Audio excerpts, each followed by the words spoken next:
In een 5-deilige documentaire-serie volgen we de geschiedenis in Limburg. Vanaf de Romeinen Wiesno.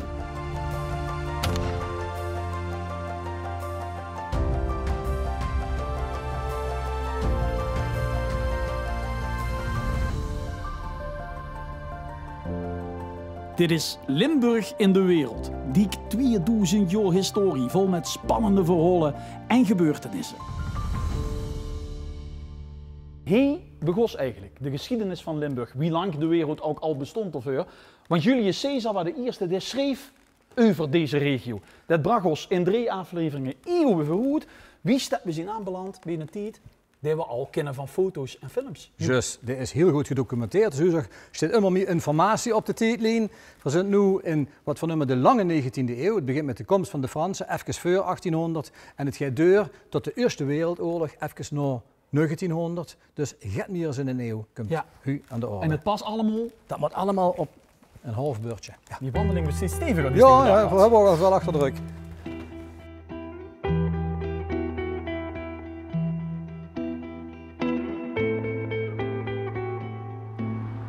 Dan stonden we weer aan een lange rechte weg. Ik heb zo wel een beetje gezien, die lange rechte weg. Dat stopt toch niet eens. Nee, we hebben inderdaad in de eerste aflevering vooral gesproken over juist zo'n lange weg. Die gaat van Maastricht naar Tongeren. De Romeinse weg? De Romeinse weg, juist. En wat is dit dan voor de Romeinse weg? Niet echt, dit is een Franse weg. En ik heb nu ook een bekentenis te maken, Frans. Ik heb in aflevering 1 niet de ganse waarheid verteld. Want die Romeinse weg, daar zijn na de Franse revolutie, wie de Franse tijd is begonnen, ook nog eens Franse ingenieurs overheen gegaan. Dus dat is een Romeins-Franse weg? Juist, dat zijn 2 luig. Dit ook? En dit is pas in de Franse tijd begonnen. Dit is een weg wat aan wordt gelegd voor dat nieuwe departement van de Nedermaas een doorgaande verkeersader te geven. Begint bij Maastricht, komt uit bij Dich in Venlo. Het is de Napoleonsbaan! Het is de Napoleonsbaan. Waar stond hij aan het begin bij Maastricht en hij loopt gans deur. En wat heeft de weg voor ons betekend? Die heeft alles betekend. Dit wordt een lappendeken en onder andere door dat lappendeken wordt alleen maar korte afstandsverkeer mogelijk. Dat was slecht voor de economie, nu worden opgesloten. Nu krijgen we wat bredere infrastructuur. Er komen later in de eeuw komen er nog kanalen overheen, er komen spoorwegen overheen. En economisch wordt dus dit één goed verkeersgebied. Wie komen doen er bijeen? Zo is het. En die buin? Die platanen zien echt uit de Napoleontische tijd? Ik neem aan, die zijn dik 200 jaar. Ik neem aan dat die door de Fransen geplant zijn.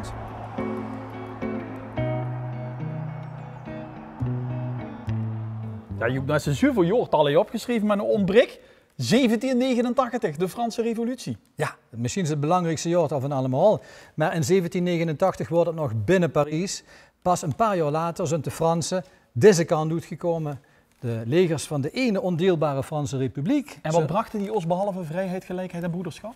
Nou, die hebben dus ook eigenlijk eenheid en ondeelbaarheid gebracht. Dus gans Limburg wordt aaneengeklonken tot één departement van de Nedermaas.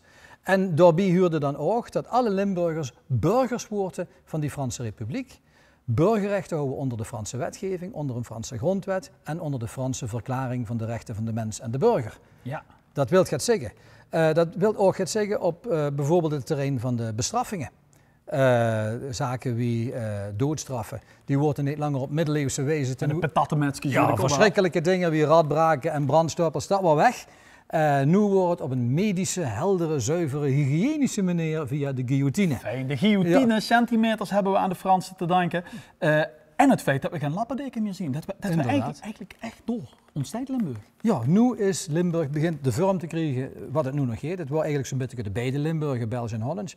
Maar in alle geval het feit dat ze onderweg van Maastricht naar Venlo bij iedere heerlijkheid, bij ieder grensje wat ze hoos van het ene gebiedje naar het andere tol moest betalen, dat was van de baan. De koers nu gewoon een ene weg door dat ganse departement en de rest van Maastricht nog het beloofde land Venlo, en wat hebben ze, Napoleonsbaan. En wat hebben ze er alle twee van geprofiteerd.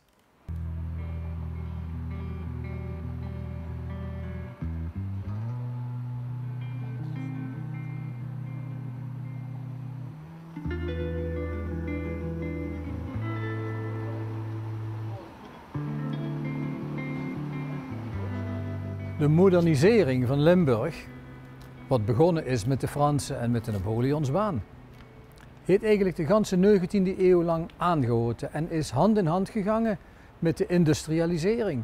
Maar het was voornamelijk een ontwikkeling van lange afstandsverkeerswegen. Napoleonsbaan was een voorbeeld, maar heel belangrijk was ook het verkeer te water. Vrachtvervoer per scheep.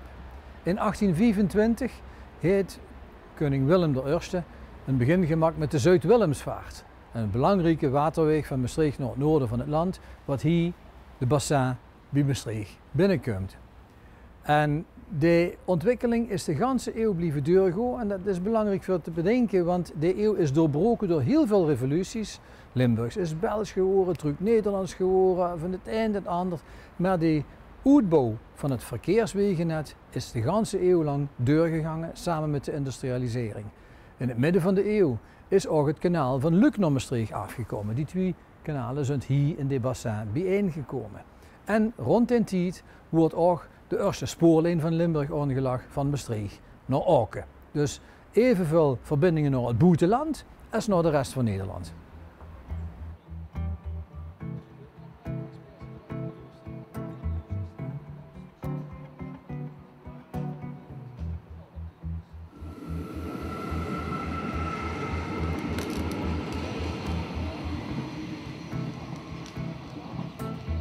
De spoorstatie van Valkenberg is de oudste van Nederland. En het is nog gans in de romantische stijl opgetrokken van de neogotiek. Met toerntjes en kantelen.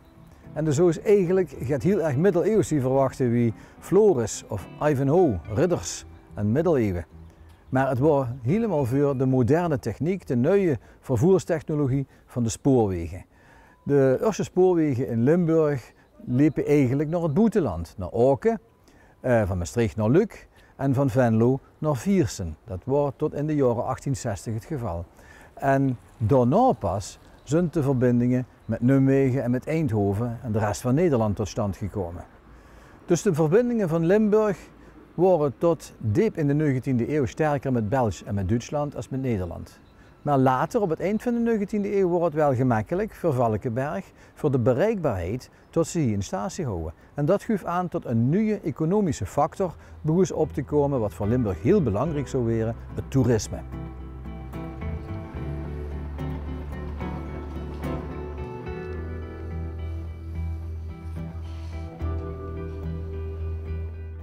In 1830 wordt Limburg Belgisch.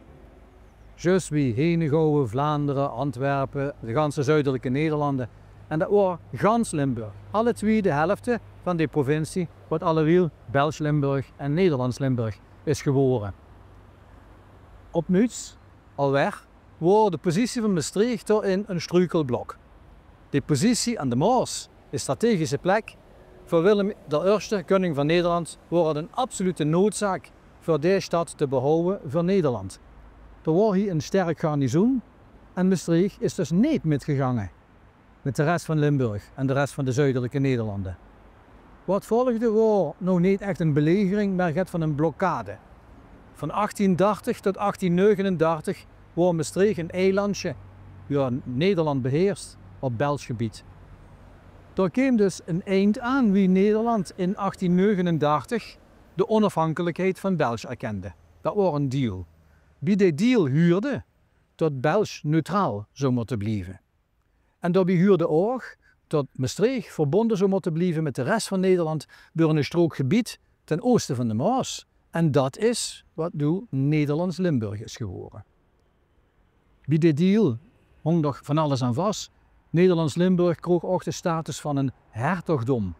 Het woord gaat van een klein breurtje van het groot hertogdom Luxemburg. Dat wordt ook verdeeld tussen Nederland en België in die jaren.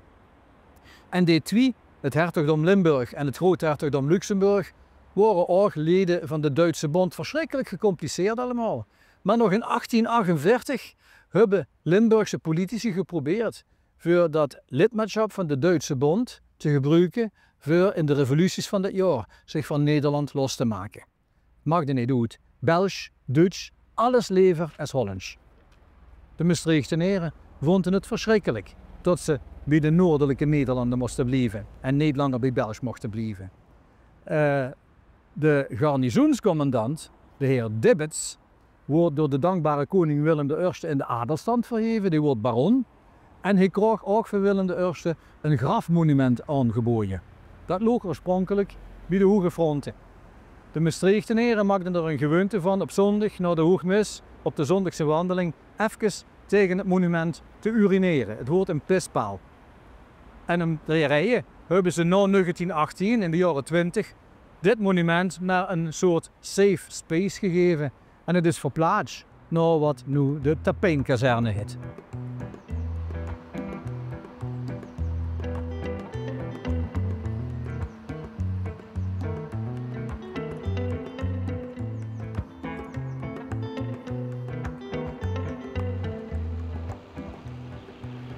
Wie in Maastricht het kanaal van Luc naar het bassin wordt doorgetrokken, heeft de gemeenteraad de naam Van Hasseltkade gegeven aan de hoezen wat er aan het water lagen. Dat was eigenlijk een daad van anti-Hollands verzet, want André van Hasselt was een Maastrichtenaar, wat Franstalig en opgeleid aan de Universiteit van Luc, daarvoor ook gekozen voor in België te blijven wonen na 1830, 1839. Er waren Limburgers wat zo zuidelijk voelden dat ze gewoon liever in Belgisch bier werkten als onder Nederlands bewind. Daar huurde ook een andere Maastrichtenaar bij, Weusteraat, Theodor Weusteraat, bekend als de auteur van het eerste ambitieuze literaire werk in het Maastrichts, de Processie van Scherpenheuvel. En daar huurde de heer naar Doutsenberg bij en ook deze mens uit Obicht, Peter Ecrevisse. Dat waren allemaal lui wat zich meer betrokken voelden bij de zuidelijke Nederlanden als bij de rest van Nederland wat achterbleef onder het bewind van Willem I in 1839. Ecrevisse is gans tot een Eeklo verzeild geraakt in Vlaanderen. En van daaruit heeft hij veel romans geschreven, een beetje in de trant van Hendrik Conscience en ook Walter Scott.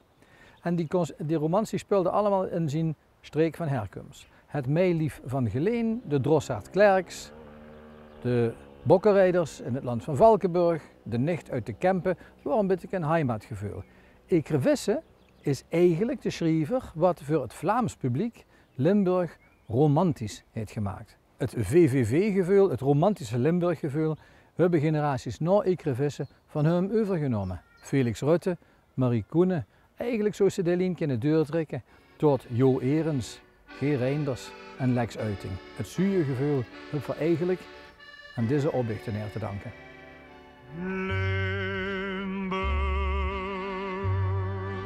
Limburg alleen,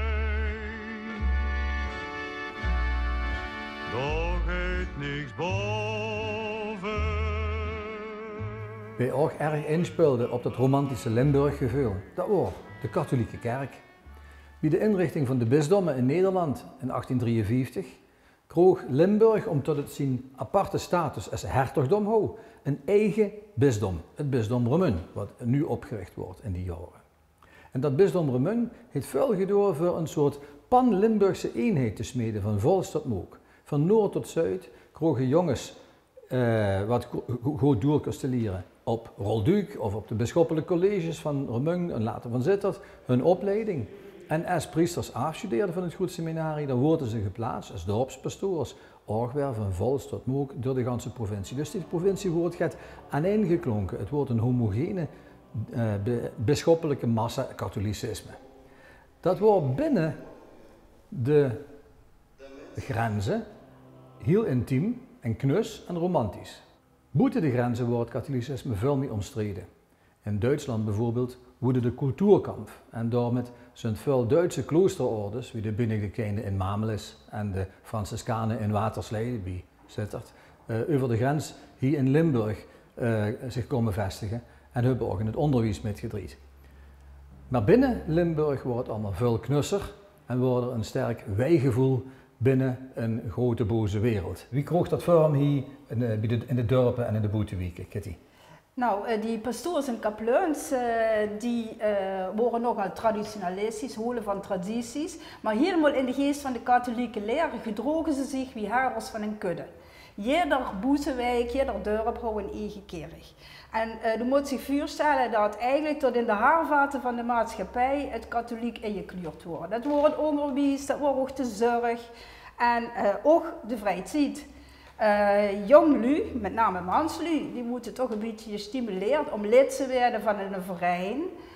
Schutterij, de fanfare, de harmonie, de zangkoer.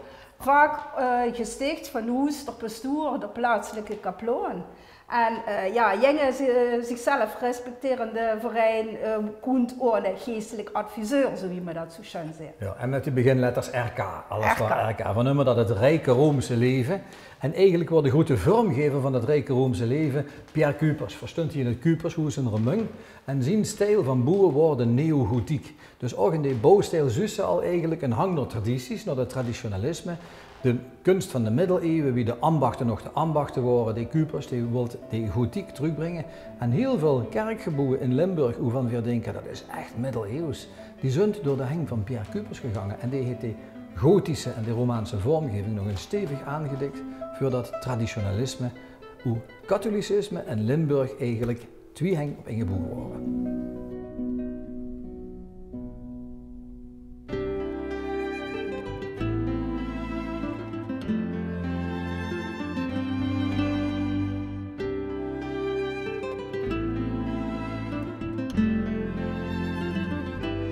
Dat romantische Limburg, dat wordt in de rest van Nederland toch een beetje uitzonderlijk. De Hollanderen vonden van zichzelf dat ze koppig en individualistisch waren. En Limburgers waren juist het tegenovergestelde. Niet koppig, maar gemoedelijk. Niet individualistisch, maar ja, een beetje onderdanig. Dus wat moesten ze er nu van vinden? Bovendien, in het Nederland van de 19e eeuw waren katholieke processies op de openbare weg verboden. Weer in Limburg mochten ze houden, want het hoeven nog te danken aan onze status van voormalige onderdanen van Napoleon.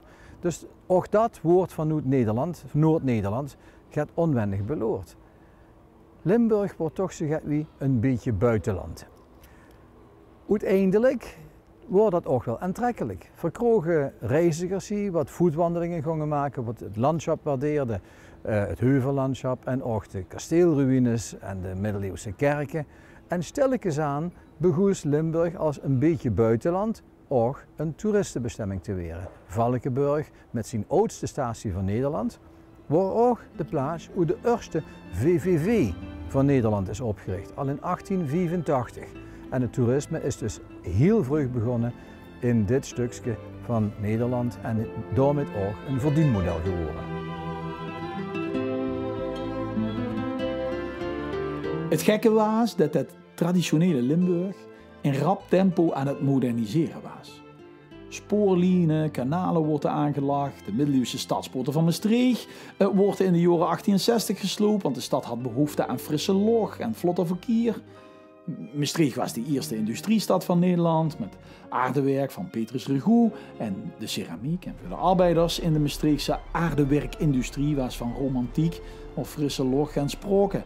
De werkende stand van Maastricht was verpauperd en woonde in Krottenwiek.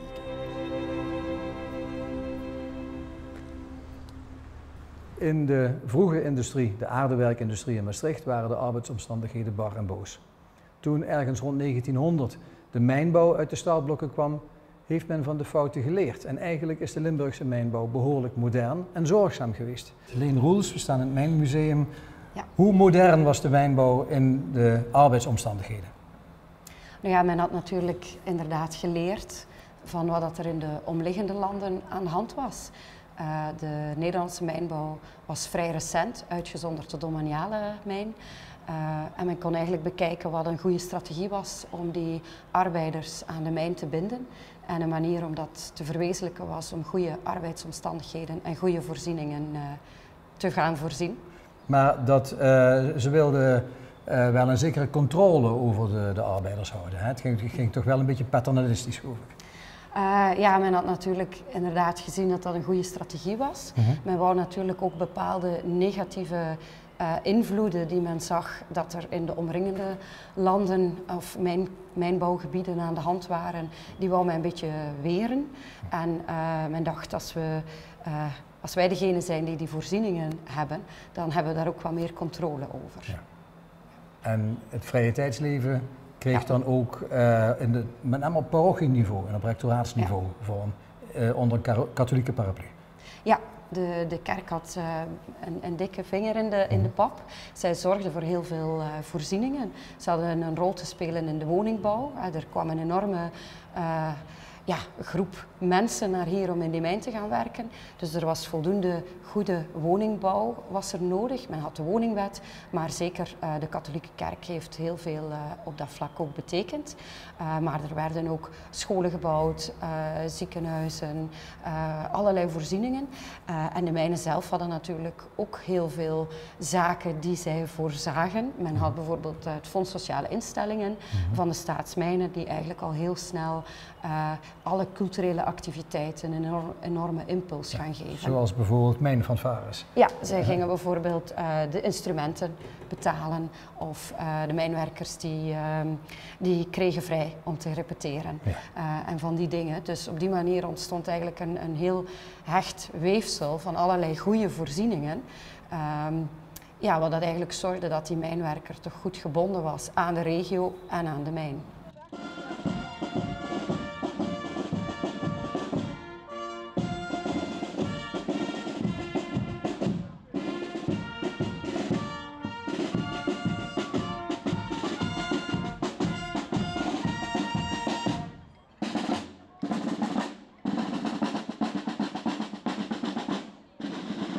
Luc, vertel ze me te en ik lees het ook in de boekskast die geschreven is, dat schutterswezen, dat het zo'n traditie zien stammend uit, weet ik veel, de 15e eeuw, 12-jarig bestand, de 17e eeuw, de middeleeuwen. Maar nu zit hij op? Nee, dat is pas iets van de afgelopen 150 jaar. Dat is een soort van heruitgevonden geschiedenis. Ja, ik denk dat we een paar dingen moeten onderscheiden. En dat is de start van het schutterswezen. Dover gaan we dan terug naar de middeleeuwen. Naar de 13e, naar de 14e eeuw. Schutterswezen komt tot stand in de Ster, in de middeleeuwen. Het toen echt een verdedigende functie, ook een sociale, ook een kerkelijke, maar met name een verdedigende functie, ommuring van de steden en de schutters die zich oefenen in het wapen, die kunnen aan de verdediging gaan helpen. Nou, vanuit de steden vindt verspreiding naar het platteland plaats, maar dan hebben we het wel pas over een paar eeuwen later, 16e, 17e eeuw. Dus die verenigingen die zijn ook al dik 400 jaar oud. Maar die zijn er nog een beetje in slaap gevallen. Die zijn er nog een beetje in slaap gevallen. Wie is ongeveer 150 jaar geleden, mevrouw de president? 150 jaar geleden ontstond het OLS. En eigenlijk bestond schutterijen bestond al zeker 5 eeuwen. En de tijd dat ze even ingedeeld waren, die was met het OLS meteen weer verleden tijd. Want ze zien wakker gekust als gezelligheidsverenigingen, als bindmiddel in gemeenschappen. Dat is wat schutterijen nu zien. Ja, ze zijn eigenlijk altijd een bindmiddel binnen de gemeenschap geweest, maar het was in de loop van de 19e eeuw wel een beetje ingedommeld. En in de tweede helft van de 19e eeuw dan zijn een aantal schuttersfeesten gehouden en dat het zo'n weerklank gevonden dat men keer op keer die schuttersfeest is blijven organiseren. Je kunt het OLS uit voort, maar het heeft aan het eind van de 19e eeuw echt tot een hele grote bloei van het schutterswezen geleid. In die zin dat oude schutterijen weer actief worden, ook nieuwe wordt opgericht. Men start met een stukje uniformering en men start ook met het wedstrijdwapen, de zware buks. Ja, dus dat is dan geen middeleeuwse geschiedenis, die schuttersfeesten, maar wel inmiddels alweer 150 jaar oud. Ja. Dus eigenlijk ook geschiedenis, toch? Ja, ook geschiedenis. Dit was de voorlaatste meter van onze tijdlijn van de Franse Revolutie, wist de Eerste Wereldoorlog. Ook deze eeuw heeft zijn sporen achtergelaten, zijn erfgoed, zijn herinneringen, zijn sprookjes en verzinsels. De volgende aflevering lopen we weer door de geschiedenis. Tot de 20e eeuw naar onze afronding. De geschiedenis van Limburg wordt nog even vervolgd.